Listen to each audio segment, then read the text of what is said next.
এই জুলাইয়ের প্রথম থেকে শুরু করে ৩৬শে জুলাই বা ৫ই আগস্ট পর্যন্ত যে আন্দোলন সংগ্রামে আমরা রাজপথে ছিলাম, এখানে অনেক শহীদ হয়েছেন, অনেকে আহত হয়েছেন, অনেকে নিহত হয়েছেন, অন্ধ হয়ে গেছেন।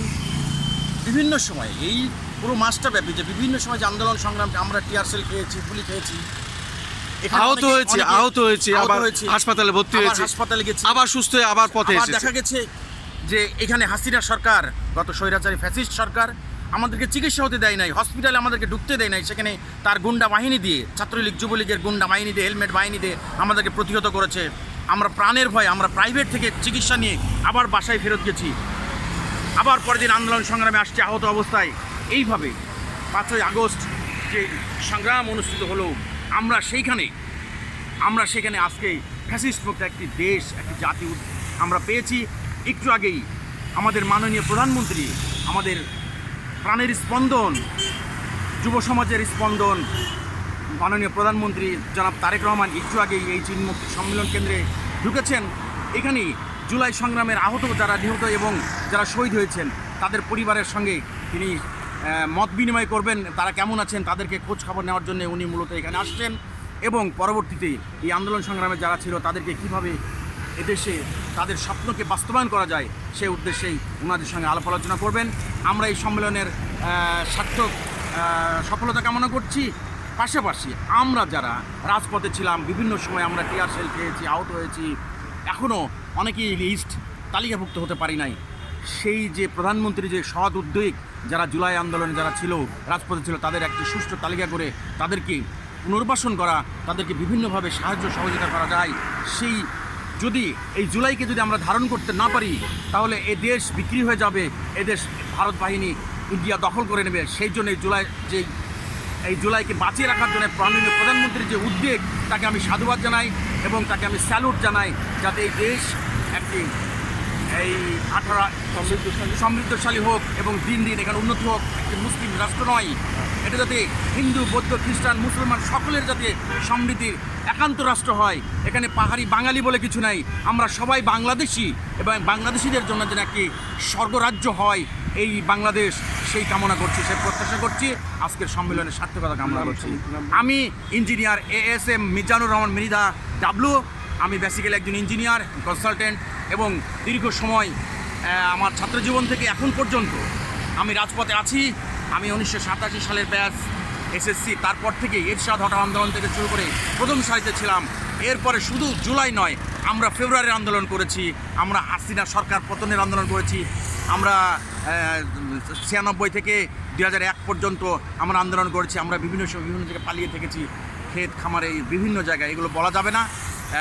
আমরা আপনাদের সাফল্য কামনা করি, আমাদের জন্য দোয়া করবেন যাতে বিপ্লবীরা যুগ যুগ যাতে জীবিত থাকে এবং দেশকে যাতে নিরাপদ একটি আবাসভূমির জন্য তারা যাতে সহযোগিতা করতে পারে, সেই সাফল্য কামনা করে আপনাদেরকে ধন্যবাদ জানাচ্ছি। শুধু দর্শক, এই ছিল কিছু ঘটনার বর্ণনা। আসলে ওই সময়টা কি কঠিন ছিল সেটা যারা আমরা রাজপথে ছিলাম তারাই বলতে পারবে। যেহেতু ওই সময় এই 17-18টি বছর মাননীয় প্রধানমন্ত্রী উনি ছিলেন দেশের বাইরে। উনি যে ইনস্ট্রাকশন দিতেন, যেভাবে আমাদেরকে চলতে বলতেন, আমরা সেইভাবে আন্দোলন সংগ্রাম রাজপথে করেছিলাম। কিন্তু মৃত্যুর হাত থেকে বারবার ফিরে এসেছি। আমাদেরকে ওই আন্দোলনের সময় পুলিশ আমাকে 2 বার সাদা পোশাকধারীরা চোখ বেঁধে গাড়িতে উঠায় নিয়ে চলে যায়। ভাগ্যিস ভালো যে আমাকে আয়না ঘরে নেওয়া হয়নি। বিভিন্ন কিছু জিজ্ঞাসাবাদ করার পরে ছেড়ে দেয়। বলেছিল আমি আমার পিতা ভাইয়ের হত্যার বিচার যাতে দাবি করতে না পারি। তাতেই বোঝা যায় যে ফ্যাসিস্ট শেখ হাসিনার সরকার এবং তার মদতদাতা যারা মাফিয়া, তারাই জড়িত ছিল এইসব হত্যার সাথে। আমার ভাই একজন বিশিষ্ট রাজনীতিবিদ, বীর মুক্তিযোদ্ধা খন্দকার রবিউজ্জামান সিপার, ফেনীতে একটি কাজ নিয়ে গিয়েছিলেন। জয়নাল হাজারী তখন কাজ শেষ হওয়ার সাথে সাথে তার অস্ত্র, তার বাহিনী দিয়ে তাকে ধরে নিয়ে যায়, সম্পূর্ণ কাজের চেক লিখে নেয় জনতা ব্যাংকের ম্যানেজার এসে। সেসব ডকুমেন্টস আমাদের কাছে আছে। আমরা সেই টাকা পয়সা আইনের মাধ্যমে ফেরত পেতে চাই। এই বিষয়ে মাননীয় প্রধানমন্ত্রী আপনার সাথে দেখা করতে চাই। আপনি সুযোগ পেলে আমাদের একটু দেখা করার সুযোগ দিন। যেহেতু পিতা ভাই হত্যা হয়েছে, 3টে ব্যবসা প্রতিষ্ঠান ভেঙে দেওয়া হয়েছে এবং ফ্যাসিস্ট শেখ হাসিনার আমলে যারা মাফিয়া ছিল তারাই এই কাজ করেছে। জয়নাল হাজারী মারা যাক, তার ধন সম্পত্তি আছে সেটা ক্রোক করে আমাদেরকে ফেরত দেওয়া হোক। আমরা আজ নয়, দীর্ঘদিন ধরে এটা বলে যাচ্ছি। আমরা জাগদল থেকে এই বিএনপির সাথে সম্পৃক্ত আছে আজ পর্যন্ত।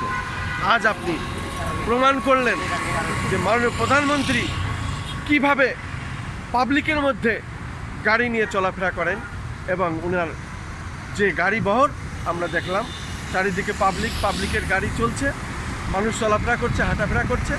আপনি চীন মৈত্রী কেন্দ্রে ঢুকলেন। এটাই হলো তারেক রহমান, এটাই হলো জিয়ার রহমানের আদর্শ, এটাই হলো বেগম খালেদা জিয়ার আদর্শ। আসসালামু আলাইকুম। আমরা এখানেই ধারাবাহিকভাবে একটি পর্ব শেষ করলাম।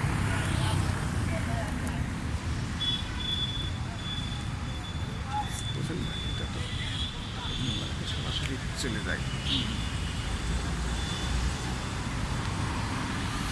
সবসময় ছেলে জানে তো, এই জন্য ফেসগুলো জানতে পারবে যে কারা কারা সাথে আছে মাঝে কাজ করতেছে।